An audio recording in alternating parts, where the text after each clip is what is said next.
My name is Lucy V. Hay, and I'm an author as well as a script editor for movies and TV. Though I'm best known so far for non-fiction about writing and for domestic noir-style crime fiction, the very first sale I ever made was for a young adult book. You will know it as Proof Positive, published by Litwitz Press, which follows the fates of Lizzie, who finds herself pregnant at just 18.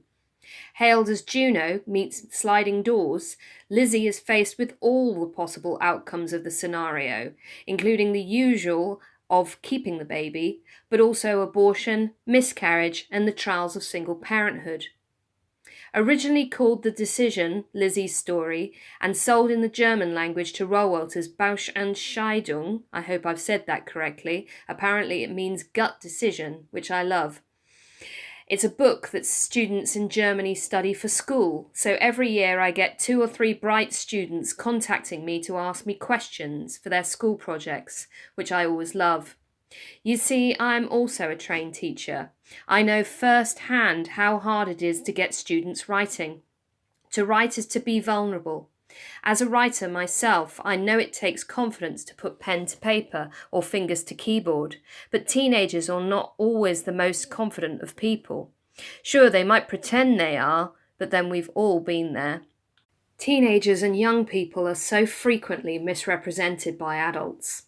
We've all heard words like entitled and no respect applied to them by adults on social media.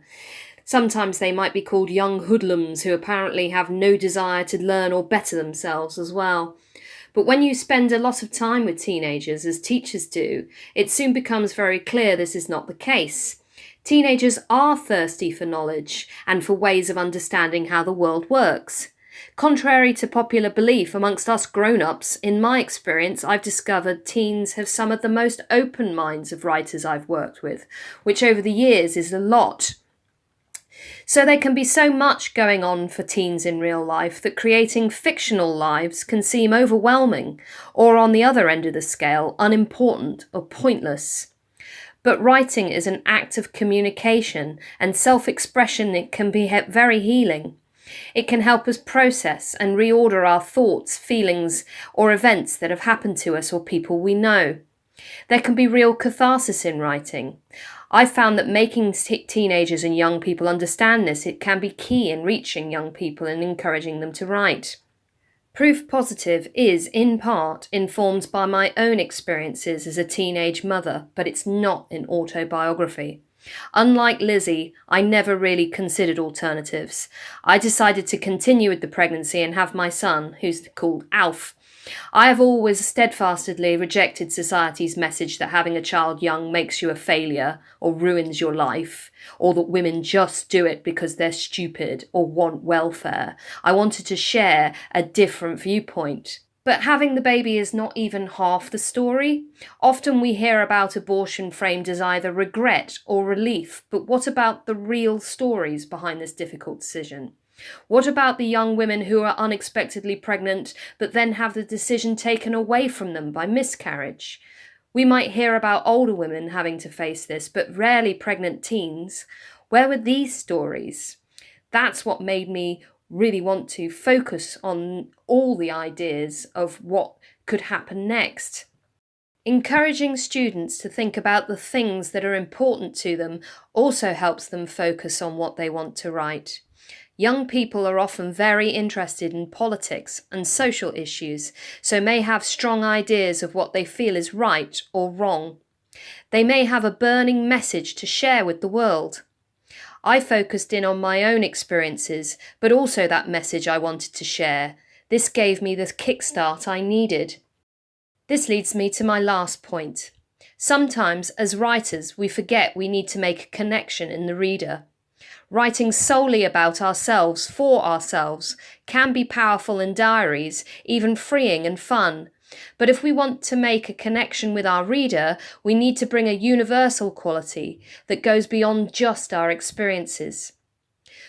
More than ever, young people understand we live in a diverse world. Stories by marginalised creatives are gaining attention more than ever. In the recent YA novel and film, The Hate You Give by Angie Thomas, the book's protagonist Star Carter is constantly switching between two worlds, the poor, mostly black neighbourhood where she lives, and the rich, mostly white prep school she attends. The uneasy balance between these worlds is shattered when Star witnesses the fatal shooting of her childhood best friend Khalil at the hands of a police officer. Now, facing pressures from all sides of the community, Star must find her voice and stand up for what's right. It's clear The Hate You Give is inspired by the Black Lives Matter movement, which has grabbed the headlines in recent years, even here where I live in the UK, because of high-profile cases in which black people have been shot by the police.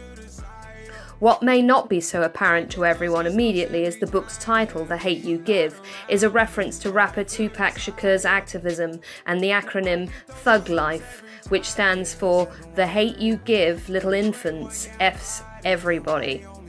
Author Angie Thomas often refers to Tupac not only in her writing but also social media, especially Instagram.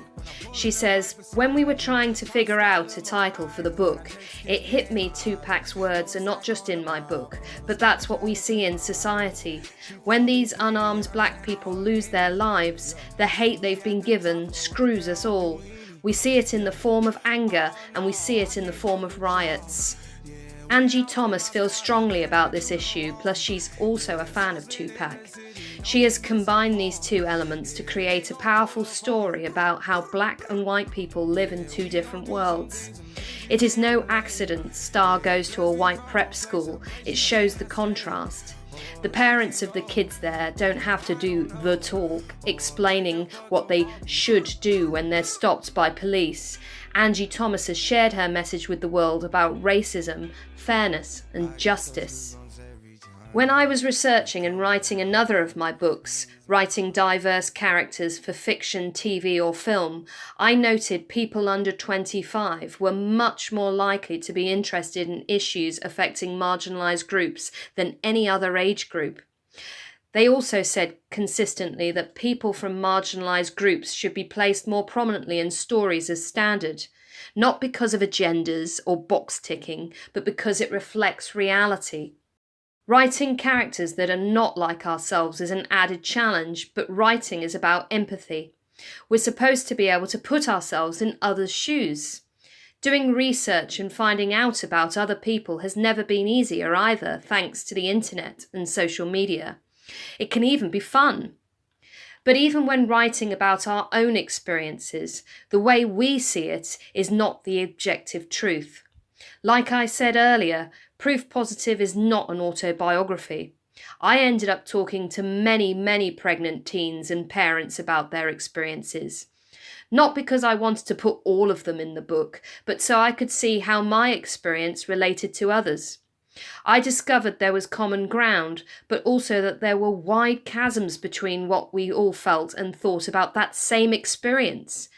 That was a real eye-opener for me. So, to recap, in encouraging young people to write more, I would recommend designing lessons around 3 key ideas. Catharsis in writing. We can use writing to help process our thoughts and what has happened to us. Ask your students to think of a key moment in their lives, why they felt the way they did, and use it as a springboard for a story like I did in Proof Positive. Telling the truth. If our story is not being told, we need to tell it. Think of what is important to you, your message for the world. Ask your students to make a list of all the political things or social issues they feel strongly about. What do they feel is not being said, or said too much? Can they create a story with this as the theme or controlling idea behind it, like Angie Thomas did in The Hate You Give? It's not just about us. Research is key and fun. Remember, our own experience is not the objective truth.